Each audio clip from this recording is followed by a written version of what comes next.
Hi friends, dam మనకు current ఇస్తుందన్న సంగతి మీకు తెలుసు కదా? తెలిసే ఉంటుంది. నిజమే, డ్యామ్ మనకు కరెంట్ను ప్రొడ్యూస్ చేస్తుంది. అంతేకాకుండా అది ఒక టైం బాంబ్ కూడా. ఇదేంటి, డ్యామ్ని టైం బాంబ్ అని ఎందుకు అంటున్నానని ఆలోచిస్తున్నారా? అయితే పదండి, ఈ వీడియోని ఎక్కడ బ్రేక్ ఇవ్వకుండా ఫుల్గా చూస్తే ఆ టైం బాంబ్ ఏంటో మీకే అర్థమవుతుంది. ఇది ఒక అత్యంత పవర్ఫుల్ డ్యామ్. ఎంత పవర్ఫుల్ అంటే ఏకంగా మన భూభ్రమణాన్ని కంట్రోల్ చేసే పవర్ ఈ డ్యామ్కు ఉంది. అది ఎలాగంటే దీని నుంచి వచ్చే పవర్ ఆటోమేటిక్గా భూభ్రమణ వేగాన్ని తగ్గించగలుగుతుంది. ఒకవేళ ఈ డ్యామ్లో ఉన్న కాంక్రీట్ను స్విట్జర్లాండ్లో గనక వేస్తే అప్పుడు ఆ దేశం 2 అడుగుల కాంక్రీట్తో పూర్తిగా నిండిపోతుంది. ఇంత పవర్ఫుల్ డ్యామ్ ఎక్కడుంది అనుకుంటున్నారా? అదే మన పక్కనే ఉన్న డ్రాగన్ కంట్రీ చైనాలో ఉంది. ఒకవేళ ఇది ఎప్పుడైనా అనుకోకుండా పేలితే ఏకంగా ప్రపంచమే పేలిపోయే ప్రమాదం ఉందట. అందుకే దీన్ని అందరూ టైం బాంబ్ అని పిలుస్తారు. ఈ డ్యామ్ ప్రపంచ వాతావరణంపైనే కాదు, మానవుల జీవనంపై కూడా తీవ్ర ప్రభావాన్ని చూపిస్తుంది. అయితే ఎందుకు ఈ డ్యామ్ ఇంత ప్రమాదకరమో ఇప్పుడు చూద్దాం. ఈ డ్యామ్లో ఎప్పుడూ నీరు ఫుల్గా నిండిపోయి ఉంటుంది. దీనివల్ల దీని లోపల ఉండే ప్లేట్స్ పైన ఎప్పుడూ తీవ్రమైన ప్రెషర్ ఉంటుంది. దీంతో చిన్న చిన్న భూకంపాలు, ల్యాండ్ స్లైడ్స్ వంటివి ఎప్పుడూ జరుగుతూ ఉంటాయి. అయితే అధికారులు ఏం చెబుతున్నారంటే ఎప్పుడైనా ఈ డ్యామ్ పేలిపోతే దాని నుంచి వచ్చే ఒత్తిడి వల్ల అందులో ఉన్న నీరు ఎక్కువ స్పీడ్గా ప్రయాణించే ప్రమాదం ఉందట. అలాగే ఈ ఫోర్స్తో ఎన్ని నగరాలు వరదలో మునిగిపోతాయో అంచనా వేయడం కష్టం. అందుకే దీన్ని టైం బాంబ్ అన్నారు. ఈ డ్యామ్ ఎంతో అందంగా ఉంటుంది. ఈ అందం వెనుక ఎంతో భయానక వాతావరణం కూడా ఉంది. ఇంకా చెప్పాలంటే ఇది ప్రపంచంలో ఒక మోస్ట్ డేంజరస్ కన్స్ట్రక్షన్ అని కూడా చెప్పొచ్చు. ఇప్పుడు నేను ఆ ప్రమాదం ఏంటో చెప్పబోతున్నాను. సో ఈ వీడియోని ఎక్కడ బ్రేక్ ఇవ్వకుండా చూడండి. డ్యామ్ కట్టాలనే ఆలోచన వచ్చింది ఒక భయానకమైన వరద రావడం వల్ల. ఇది 1911లో జరిగిన సంఘటన. తుఫాన్ కారణంగా భారీ వర్షాలు కురిశాయి. దీంతో యాంగ్జీ నది పూర్తిగా నిండిపోయింది. నీటి మట్టం గణనీయంగా పెరిగిపోయింది. దీంతో చుట్టుపక్కల ఊళ్ళు, నగరాలు వరదల్లో కొట్టుకుపోయాయి. ఈ వరద ఎంత ప్రమాదకరమైందంటే దాదాపుగా 2 లక్షల ప్రజల ప్రాణాలను ఈ వరద తీసేసింది. కొన్ని లక్షల మంది ఇళ్లు లేక నిరాశ్రయులయ్యారు. అప్పుడు చైనా మరోసారి ఈ విపత్తును ఎదుర్కోవాలని చూసింది. అందుకే ఏదో ఒక ప్లాన్ చేయాలని ఆలోచించింది. ఆ టైంలో చైనాకు అంత స్వయంగా ఆలోచించే శక్తి లేదు. అలాగే సంవత్సరాలు గడిచిపోయాయి. అయినా ఆ నదిని కంట్రోల్ చేయడం ఎవ్వరి వల్ల కాలేదు. ఆ తర్వాత 1930లో మరొకసారి వరదలు చైనాను ముంచెత్తాయి. నిజంగా ఇది ఎవ్వరూ ఊహించలేనంత నష్టాన్నిచ్చింది. ఆ వరదల్లో ఎంతోమంది చనిపోయారు. ఎంతమంది అంటే ఏకంగా 30 లక్షల మంది ఈ వరదల్లో అసువులు బాశారు. ఇక ఆ దేశ ఆర్థిక పరిస్థితులైతే అసలే చెప్పనవసరం లేదు.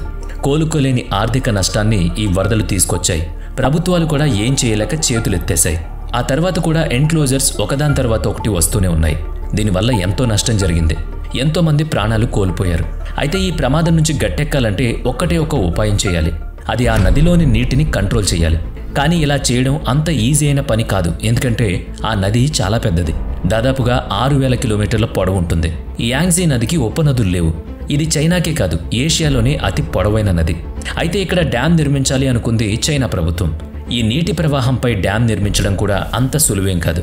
కానీ కొన్నేళ్ల తర్వాత ప్రభుత్వం ఏదో ఒకటి చేయాల్సి వచ్చింది. 1994లో నదిలోని నీటిని కంట్రోల్ చేయాలని చైనా ప్రభుత్వం నిర్ణయం. ఆ నదిపై డ్యామ్ను కట్టాలని నిర్ణయించడమే కాదు, అదే సంవత్సరం పని మొదలుపెట్టేసింది. ఆ డ్యామ్ పేరు త్రిగోజస్ డ్యామ్. ఈ డ్యామ్ని యాంగ్జీ నదిపై నిర్మించారు. ఒక హై ఫోర్స్ ఉన్న నదిపై కట్టడంతో ఇది ప్రపంచంలోనే అత్యంత పవర్ఫుల్ డ్యామ్గా పేరు పొందింది. అంతేకాకుండా దీనికి హ్యూజ్ డ్యామ్ అనే పేరు మరొకటి ఉంది. నిజంగా ఈ డ్యామ్ చాలా పెద్దది. ఈ డ్యామ్ నిర్మాణం చైనాకు గర్వకారణం కూడా. ఎందుకంటే ఈ డ్యామ్లో అన్ని వింతలే. ఈ డ్యామ్ పొడవు 2.3 కిలోమీటర్లు. దీని ఎత్తు గురించి చెప్పాలంటే అది 7660 అడుగులు. అందువల్ల ఇది 185 మీటర్లు అంటే 607 అడుగులు. అలాగే దీని స్టోరేజ్ కెపాసిటీ దాదాపుగా 39.3 బిలియన్ క్యూబిక్స్. ఇక పవర్ జనరేషన్ కెపాసిటీ అయితే 22,500 మెగావాట్స్ వరకు పవర్ జనరేట్ అవుతుంది. ఇంకా ఈ డ్యామ్ గురించి చెప్పాలంటే ఈ డ్యామ్లో 2 చిన్న టర్బైన్లు ఉన్నాయి. నిజంగా ఈ డ్యామ్ నిర్మించడం అంత ఈజీగా జరగలేదు. 1994లో ఈ డ్యామ్ నిర్మాణం మొదలైంది. అదే రోజు దాదాపుగా 40,000 మంది కార్మికులు దీని నిర్మాణ పనుల్లో పాల్గొన్నారు. దాదాపుగా 17 సంవత్సరాల పాటు ఎంతో శ్రమ పెట్టిన తర్వాత అంటే 2011లో దీని నిర్మాణం పూర్తయింది. ఇది పూర్తయిన తర్వాత ప్రపంచంలోనే అతిపెద్ద డ్యామ్గా పేరు పొందింది. ఈ డ్యామ్ అతిపెద్దది మాత్రమే కాదు, అతిపెద్ద కాంక్రీట్ నిర్మాణం గల డ్యామ్ కూడా. అయితే ఈ డ్యామ్లో ఎంత కాంక్రీట్ ఉపయోగించారో ఊహించి చెప్పండి చూద్దాం. నేనే చెప్పేస్తాలేండి. దీనికోసం ఉపయోగించిన కాంక్రీట్ స్విట్జర్లాండ్ దేశాన్ని 2 అడుగుల వరకు కాంక్రీట్తో నింపేయొచ్చు. ఇంతకీ ఎంత ఉంటుందో చెప్పలేదు కదా. 2,80,00,000 క్యూబిక్ మీటర్ల కాంక్రీట్ను ఈ డ్యామ్ నిర్మాణం కోసం ఉపయోగించారు. అందుకే ఈ డ్యామ్ భూభ్రమణాన్ని 0.06 మైక్రో సెకండ్ల వరకు స్పీడ్ పెరిగేలా చేస్తుందని అంటూ ఉంటారు. అయితే భూభ్రమణం అంత తగ్గితే మన భూమిపై ఎటువంటి ప్రభావం చూపుతుంది అనేదే ఇప్పుడు మీకు వచ్చిన డౌట్. ఒకవేళ ఈ డ్యామ్ భూభ్రమణాన్ని 0.06 మైక్రో సెకండ్ల వరకు స్పీడ్ పెరిగేలా చేస్తే దీన్ని ముందుగా ఎవరూ గుర్తించలేరు. ఎందుకంటే ఇది చాలా మైల్డ్ కాబట్టి. ఇక దీనివల్ల భూమికి అంతగా నష్టం జరగకపోవచ్చు, లాభం అయితే అసలు లేదనుకోండి. ఇక ఈ డ్యామ్ నిర్మాణానికి ఖర్చు ఎంత అయిందో చూద్దాం. ఇంత పెద్ద డ్యామ్ అంటున్నారు, దానికి అయ్యే ఖర్చు కూడా అంతే పెద్దగా ఉంటుంది కదా? అవును, మీరు అనుకున్నట్టే నిజంగా దీని నిర్మాణానికి బోలెడంత ఖర్చు అయింది. అదంతా చైనా ప్రభుత్వమే ఖర్చు చేసింది. ఈ డ్యామ్ నిర్మాణానికి మొత్తంగా $32 మిలియన్ ఖర్చు అయింది. అందువల్లే ఈ డ్యామ్ ప్రపంచంలోనే అత్యంత ఖరీదైన నిర్మాణంగా పేరు తెచ్చుకుంది. ఇది అతిపెద్ద డ్యామ్ మాత్రమే కాదు, అతిపెద్ద పవర్ ప్లాంట్ కూడా. నేను ఇలా ఎందుకు అంటున్నానో తెలుసా? ఎందుకంటే ఇక్కడ ఒకేసారి దాదాపుగా 32 అత్యంత పవర్ఫుల్ టర్బైన్లు, జనరేటర్లు పనిచేస్తాయి.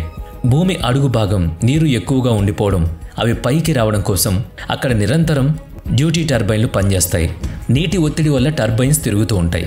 ఈ జనరేటర్లు కరెంట్ను ఉత్పత్తి చేస్తాయి. అలాగే ఈ డ్యామ్ దిగువ ప్రాంతంలో ప్రవాహాన్ని కూడా కంట్రోల్ చేస్తుంది. ఇక్కడ 60 లక్షల మంది వినియోగదారులు సరిపడా కరెంట్ ప్రొడ్యూస్ చేస్తుంది. నిజంగా ప్రపంచంలో ఇలాంటి పవర్ ప్లాంట్ ఎక్కడా లేదు. అయితే సౌత్ ఆఫ్రికాలో అతిపెద్ద పవర్ ప్లాంట్ ఒకటి ఉంది, కానీ అది ఈ 3 గేజెస్ పవర్ ప్లాంట్ కంటే పెద్దది మాత్రం కాదు. నిజంగా ఇలాంటి పవర్ఫుల్ కట్టడాల్లో చైనా ముందుంటుంది. అయితే చైనా ఈ పవర్ ప్లాంట్ని నిర్మించాలనే ప్లాన్ ముందు లేకపోయినా అవసరం ఉండడం వల్ల ఇంత పెద్ద పవర్ ప్లాంట్ను ఏర్పాటు చేసింది. నిజంగా చైనా నిర్మించే కట్టడాల్లో ఇటు అమెరికా కానీ అటు జపాన్ కానీ ఏమాత్రం పనికిరావు. చైనా ఈ డ్యామ్ను నిర్మించడానికి, అలాగే దాన్ని ఉపయోగించడానికి చాలా ఏళ్లే పట్టింది. అయితే చైనాకు ఇంత టైం ఎందుకు పట్టింది అంటే, ఒకటి చైనీస్ సివిల్ వార్, రెండోది పొలిటికల్ ప్రాబ్లమ్స్. 1994లో దీని నిర్మాణ పనులు ప్రారంభమయ్యాయి. ఆ టైంలో చైనాలో కొంతమంది రాజకీయ నాయకులు దీన్ని ఖండించారు. అలాగే విదేశాల నుంచి కూడా చాలా ఫేస్ చేయాల్సి వచ్చింది. అయితే ఇతర దేశాలైతే జలస్ వల్ల అలా చేసి ఉండొచ్చు. మరి చైనా దేశంలో కొంతమంది రాజకీయ నేతలు ఎందుకు నిర్మాణాన్ని అడ్డుకున్నారంటే దీనికి అక్కడ సమాధానం ఉంది. అదేంటంటే ఈ ప్రాజెక్టును ప్రారంభించాలంటే దాదాపుగా లక్షల మంది ప్రజలను ఖాళీ చేయించాలి. వాళ్ళ సొంతింటి నుంచే వాళ్లను బయటకు తీసుకురావాలి. అంతేకాకుండా వీళ్ళందరికీ మరో చోట ఆశ్రయం కల్పించాలి. ఇవన్నీ కూడా చిక్కుముళ్లుగా ఏర్పడ్డాయి. ఇలా ఎన్నో ఉడిదుడుకుల మధ్య నిర్మించబడ్డ ఈ డ్యాంలో ఎన్నో స్పెషాలిటీస్ ఉన్నాయి. అందులో మొదటిది ఓడల కోసం లిఫ్ట్. అవును, మీరు విన్నది నిజమే. ఇక్కడ ఓడలు లిఫ్ట్లో ఎక్కుతాయి. అవి పైకి కిందకు తిరుగుతూ ఉంటాయి. ఇదిలా ఉంటే ఇది టైం బాంబ్ అని ప్రపంచ దేశాలు ఎందుకు చెబుతున్నాయో మీకు తెలుసా? అదేంటంటే ఈ డ్యాంలోని నీళ్లు దాదాపుగా 175 మీటర్ల వెల్లో ఉంటాయి. కానీ వర్షాల కారణంగా ఎక్కువ నీరు ఈ డ్యాంలోకి వచ్చి చేరుతుంది. దీంతో ఈ నీటి ప్రెషర్కు డ్యామ్ పేలిపోయే ప్రమాదం ఉంది. ఇక్కడ ఫిల్లింగ్ వాటర్ స్పీడ్ ఒక సెకనుకు 50,000 క్యూబిక్ మీటర్లు ఉంటుంది. నీరు వెళ్లే స్పీడ్ 38,000 క్యూబిక్ మీటర్లు ఉంటుంది. దీనివల్ల డ్యామ్ బ్రేక్ అయ్యే అవకాశాలు ఎక్కువగా ఉంటాయి. సాధారణంగా పలు దేశాల్లో నిర్మించిన అతిపెద్ద డ్యాంలు ఫెయిల్యూర్లను చూస్తాయి. చైనాలో కూడా అదే డ్యామ్ ఫెయిల్యూర్ వల్ల లక్షల మంది ప్రజలు చనిపోయారు. ఈ ఘటన 1975లో జరిగింది. అధిక వర్షాల కారణంగా ఎక్కువ మొత్తంలో నీళ్లు నదుల్లోకి చేరుతూ ఉంటాయి. అలాంటి టైంలో ఊళ్లను వరదలు ముంచెత్తే ఛాన్స్ ఉంది. ఏది ఏమైనా అతిపెద్ద డ్యాంల వల్ల లాభాల కంటే నష్టాలు కూడా ఉంటాయనుకోండి. ఇది చాలామంది భావనే కాదు, ఇది సైంటిఫిక్గా నిజం కూడా.